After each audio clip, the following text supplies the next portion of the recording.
Hey man, I keep reading stories by respected people that an annuity will save me from eating dog food when I'm 90.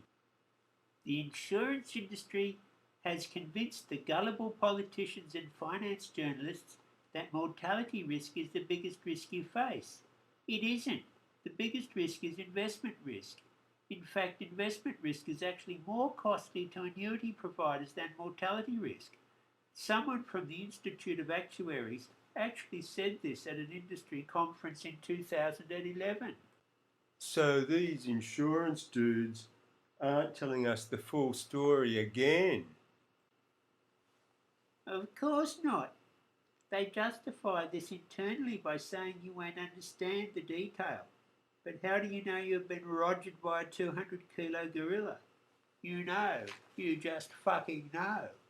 But there is nothing stopping these guys from showing the relative effect of the mortality risk, investment risk, and their own outrageous gouges. But they don't do that. So man, why don't they do it?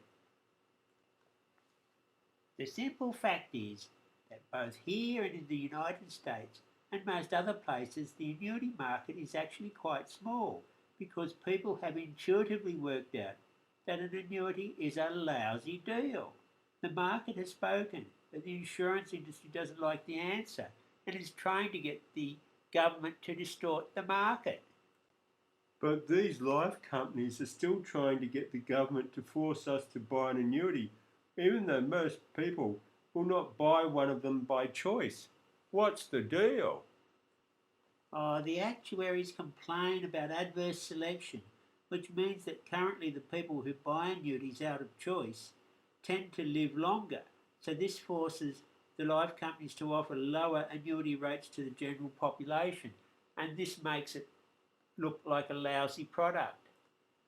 So, man, if we were all forced to buy an annuity, the people who don't live any don't live as long would get a better rate. Okay, is that how it would work? Of course not. Remember the actuarial black box and all the small furry animals being molested within it? You'll never, ever, ever know the effect of that mortality difference, as these companies can skim off anything they like and dress it up as an actuarial assumption. If the governments force everyone to buy an annuity, these insurance companies will act just like the investment banks did in the run up to the GFC with mortgage backed securities and CDOs. The finance industry has shown it cannot be trusted.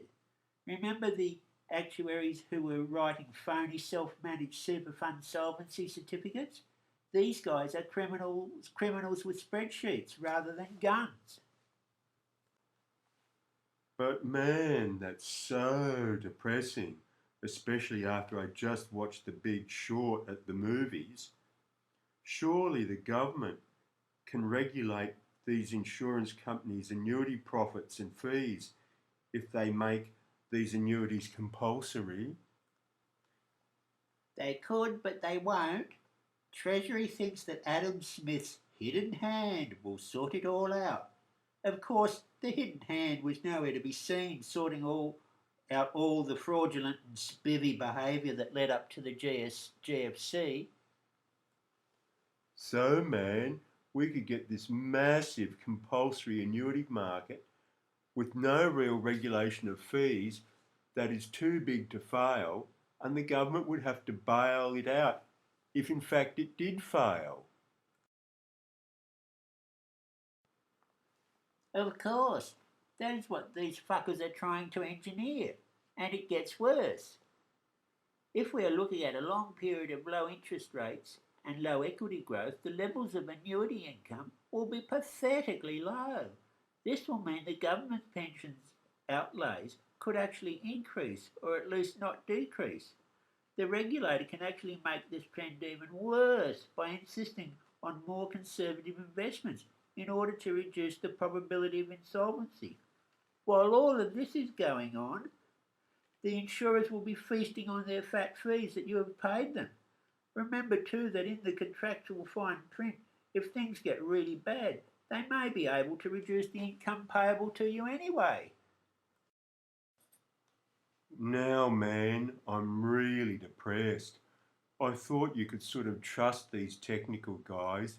I mean, they don't wear balaclavas and carry sawn-off shotguns. That doesn't mean they're not dangerous to your economic interests. After all, Adolf Hitler liked dogs too. At an actuarial conference in 2009, there was discussion about using Monte Carlo simulation to test solvency scenarios for insurers. This wasn't required by law here or overseas. Man, you've really lost me now. Monte Carlo simulation is a way of randomly simulating how a model will pan out, but it requires huge computing power. The insurance companies justified not doing it because of the expense, so they used an inferior method. The computing power has become cheaper, of course, now. So, man, let me get this straight. Here is an industry which is based entirely on probabilities in order to price products and estimate solvency, and they were too cheap to invest in the computers to do a proper simulation of solvency scenarios. Yep, why would they lash out on such stuff? Because they know they drive the standards that the government will place on them, and they can take their time. In the meantime, if they become insolvent, they can just hide behind an inappropriate standard which the government has imposed on them. However, when you look at aircraft manufacturers, they've been using Monte Carlo simulation and even quantum computing to model new aircraft. I guess that's because they want the passengers to live and fly again. And now you know just how much the insurance industry values your life. I guess the insurers don't give a flying fuck about me. And now you've got it. So, man, to recapitulate, these insurers want to get the government to rig the system to force everyone to buy an annuity and have no real regulation of their fees, all in the interests of market efficiency. They will gouge me senseless with fees, which will be hidden and pay me a pathetically low amount of income. The government's pension outlays may even increase as a result. And if it all goes bang, the insurers know the government will bail them out. Along the way, they will be living the high life on the fat fees I've paid them. Yep, that's about it. We can only hope that whatever they catch from the Romanian hookers is drug resistant.